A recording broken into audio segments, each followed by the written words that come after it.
The game you are playing was rigged before you were born, and the moment you agree to play fair, you have already lost. Chapter 1. The Cage of Compliance. You have been domesticated. From the moment you entered the education system, you were conditioned to believe that rules are the foundation of civilization, that without them, chaos reigns, that following them makes you a good person, that breaking them makes you a criminal, a deviant, a threat. This is a lie. It is the most sophisticated form of control ever invented. Rules are not designed to create order. They are designed to create obedience. And obedience is not a virtue, it is a leash. Look around. Who writes the rules? Who enforces them? Who benefits when you follow them? It is never the people at the top. The CEO does not follow the employee handbook. The politician does not live by the laws he writes. The billionaire does not pay the same taxes as the wage slave. The general does not stand in the front line. Rules are written by the powerful to protect their position and to neutralize competition. When you follow the rules, you are not being moral. You are being managed. You are a battery in their machine. You provide energy, compliance, and predictability. And in exchange, they allow you to exist within the margins they have drawn for you. This is the cage of compliance. And the most insidious part? The cage has no bars. It is psychological.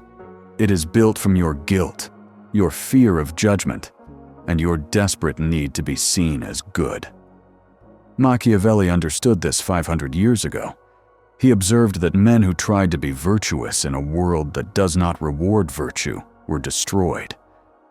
He wrote that it is better to learn how not to be good when circumstances demand it, because the man who refuses to adapt to reality will be devoured by those who do.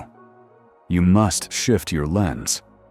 Stop looking at a rule as a moral truth. Start looking at it as a strategic obstacle. It is a line drawn by someone who is afraid of you crossing it. Every time you are told that's just how things are done, you are being neutered. Every time you hear, follow the process, you are being delayed. Every time you are warned, don't rock the boat, you are being contained. The cage door is unlocked. It has always been unlocked. You are the one choosing to stay inside because you are terrified of what happens when you step out. But here is the truth. The men who built the world you live in, who created the wealth, the empires, the systems, they did not ask for permission. They did not wait their turn. They ignored the rules, seized the opportunity, and rewrote reality in their image. And then, once they won, they installed new rules to prevent anyone else from doing what they just did. You have been worshiping the morality of conquerors who pulled up the ladder behind them.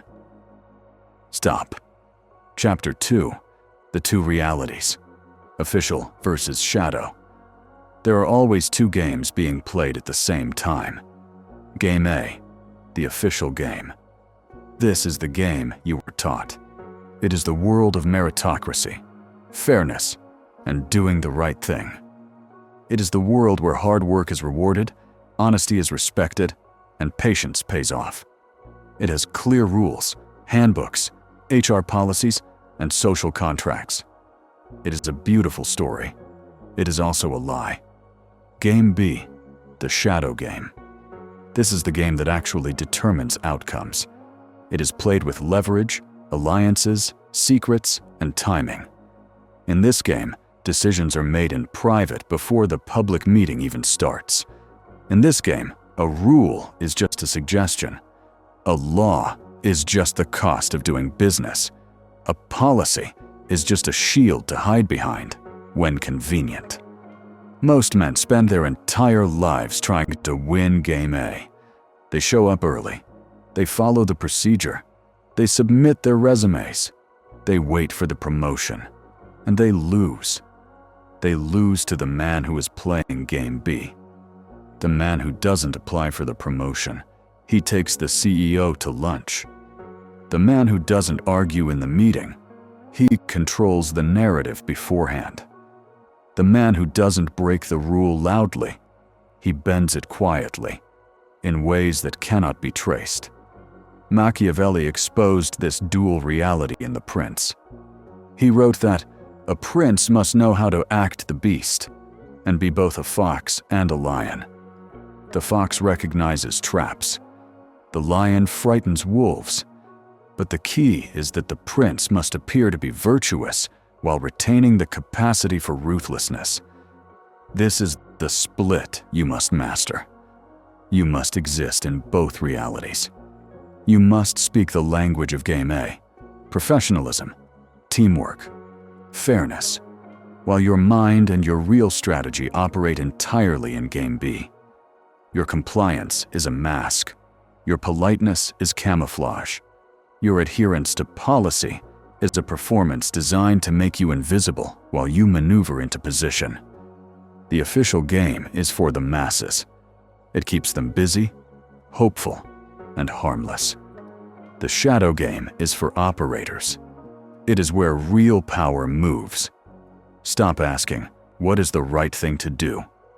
Start asking, what is the effective thing to do, and how do I do it without getting caught? Chapter 3. The Three Players. In this rigged system, there are three types of men. You need to look in the mirror and admit which one you are. Type 1. The sheep. The sheep believes the official game is real. He follows every rule because he thinks the system will reward him. He works overtime without asking for a raise because he believes loyalty will be noticed. He obeys the manager, the policy, the norm. When he is exploited, he is confused. But I did everything right. He is the perfect victim. He feeds the system until he is slaughtered. The system does not love the sheep. It uses him. Type 2. The wolf in sheep's clothing. This is the Machiavellian ideal. He looks like a sheep. He talks like a sheep. He moves with the herd. But underneath the fleece, he is armed, calculating, and utterly cold. He understands that appearance matters more than reality. So he cultivates the appearance of virtue, compliance, and humility, while quietly breaking every rule that stands between him and his objective. He nods in the meeting. He signs the forms. He smiles at the boss. And then he goes home and builds his exit strategy, poaches the clients, or leaks the information that destroys his rival. The wolf does not fight the system. He infiltrates it. He uses it. He becomes indispensable to it. And when the time is right, he either takes control or walks away untouched. Type 3. The Martyr. The martyr sees the corruption and decides to fight it openly. He screams about injustice. He exposes the lies. He breaks the rules loudly to make a statement. And what happens? The system crushes him. He is fired, blacklisted, or destroyed. He becomes a cautionary tale. Look what happens when you disobey. The martyr is noble, perhaps. But nobility is a luxury you can only afford after you win. The martyr dies before he gets that chance. Most of you are sheep pretending to be martyrs. You complain, but you still comply. You see the injustice, but you do nothing effective about it. You need to become the wolf. The wolf does not howl. He does not announce his presence. He watches, he learns, he waits. And when the moment is right, he strikes. Silently, decisively, and without remorse. Chapter 4. The winners were always criminals. History is a graveyard of good men who played by the rules. If you study the great conquerors, tycoons, and empire builders, you will find a consistent pattern. They broke the rules. They violated the norms. They did what was forbidden. And then, after they won, they rewrote the rules to legitimize their power. Julius Caesar crossed the Rubicon River with his army, a direct violation of Roman law, and sparked a civil war. He became dictator. The Senate that once ruled Rome was irrelevant.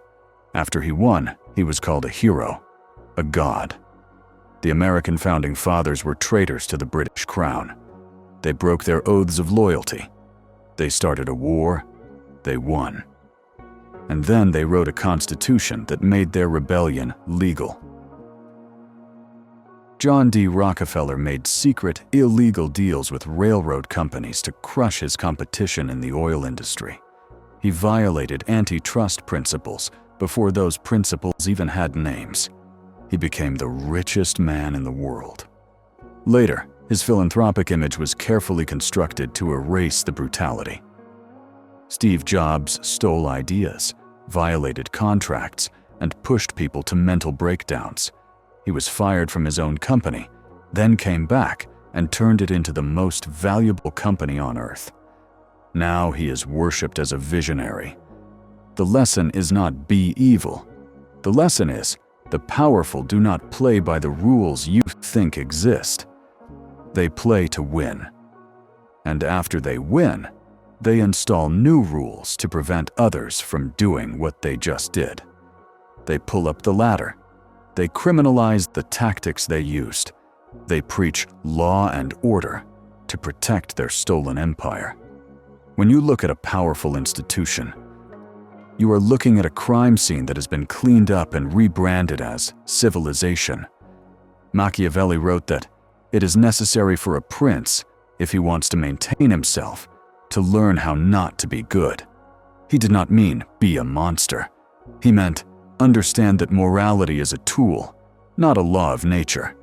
And those who mistake the tool for the law will always lose to those who wield the tool strategically. Your worship of the rules is a worship of a myth written by people who never followed it themselves. Chapter 5. Selective Compliance as Camouflage. You cannot break every rule. That is chaos. Chaos is visible, and visibility gets you destroyed. The strategy is selective compliance. You obey the small, meaningless rules, the ones that do not matter, to build a reputation as a compliant person.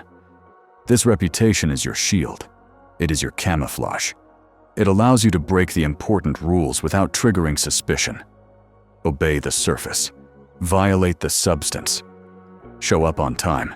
Dress appropriately. Be polite. Use the correct jargon. Fill out the paperwork. These are low-cost signals of submission. They make you look safe. They make you look like you are one of us. While they are praising your punctuality and your pleasant demeanor, you are building a side business on company time, cultivating relationships with their competitors, quietly transferring clients to your personal network, documenting their mistakes for future leverage. You follow 90% of the rules so that no one notices when you break the 10% that actually determine the outcome. This is not deception in the cartoon villain sense. This is strategic positioning. You are managing perception. You are controlling what others believe about you. Reputation is your most valuable asset in this game. A good reputation opens doors, disarms suspicion, and buys you time. A bad reputation closes everything and paints a target on your back. So you cultivate the good reputation. You become known as reliable, respectful, a team player. And then, behind that mask, you operate with complete freedom. The key is plausible deniability. Never break a rule in a way that leaves a fingerprint. Never break a rule that can be proven beyond doubt. Operate in the gray areas. Use ambiguity. Use interpretation. If you are caught, you play dumb. I didn't realize that was the policy. I thought I was helping the team. It was never explained that way to me. Because you have spent months or years building the reputation of a compliant, well-meaning person, they will want to believe you. They will give you a warning, not a firing. They will assume it was an honest mistake. And you walk away unscathed, having gotten exactly what you wanted. Chapter 6. The strategy of plausible deniability. Plausible deniability is the art of positioning yourself so that even if your actions are questioned, you cannot be conclusively blamed. This requires 3 elements: ambiguity, distance, and reputation. 1. Ambiguity. Never state your true intention explicitly. Always leave room for interpretation. If you send an email that could be read 2 ways, and one of those ways protects you, you have created ambiguity. Example: instead of saying, "I want to take this client for myself," you say, "I think this client would benefit from more personalized attention, and I'd be happy to handle that if the team agrees." You've communicated your goal, but you've wrapped it in the language of service. If questioned, you were just trying to help. 2. Distance. Never be the one visibly pulling the trigger. Use intermediaries. Use systems. Use other people's decisions. If you want a rival removed from a project, you don't attack them directly. You quietly mention concerns to the manager. You let them make the decision. You were just raising an issue. If you want information leaked, you don't leak it yourself. You tell someone who will tell someone else. By the time it spreads, the source is untraceable. 3. Reputation. Your past behavior determines how your current behavior is interpreted. If you have consistently appeared loyal, helpful, and compliant, people will interpret your ambiguous actions in the most charitable way possible. But if you have a history of conflict, your identical action will be read as malicious.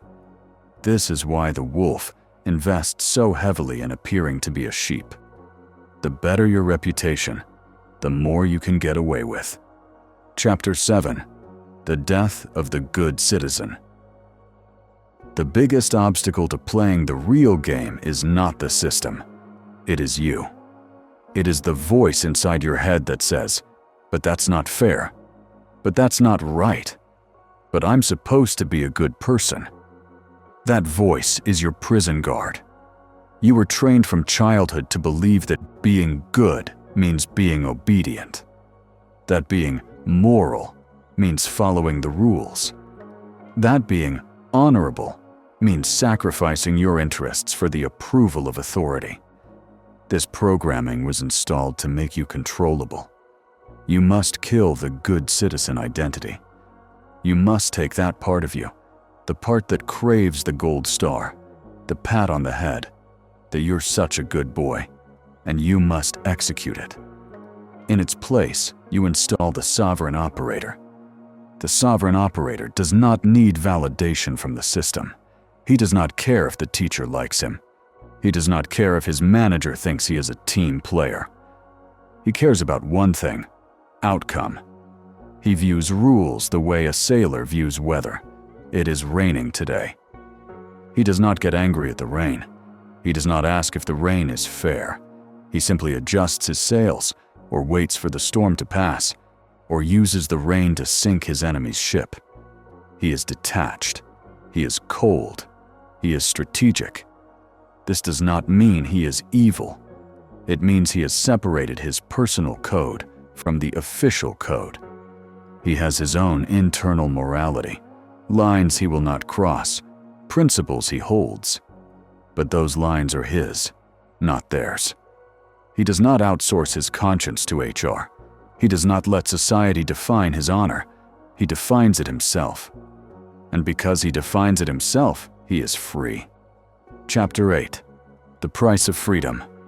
I will close with a warning. The path I have described is not comfortable. It is not safe. It is not popular. When you stop playing by the rules, when you start operating in the shadows, when you stop seeking approval, people will notice. They may not know what you are doing, but they will sense that something has changed. They will sense that you are no longer one of them.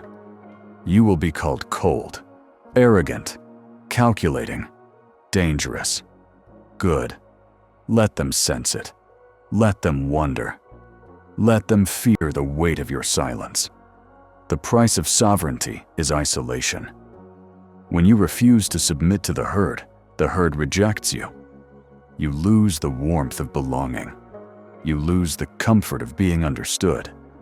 But in exchange, you gain something far more valuable: control over your own life. You stop being a piece on someone else's board. You stop being a battery in someone else's machine.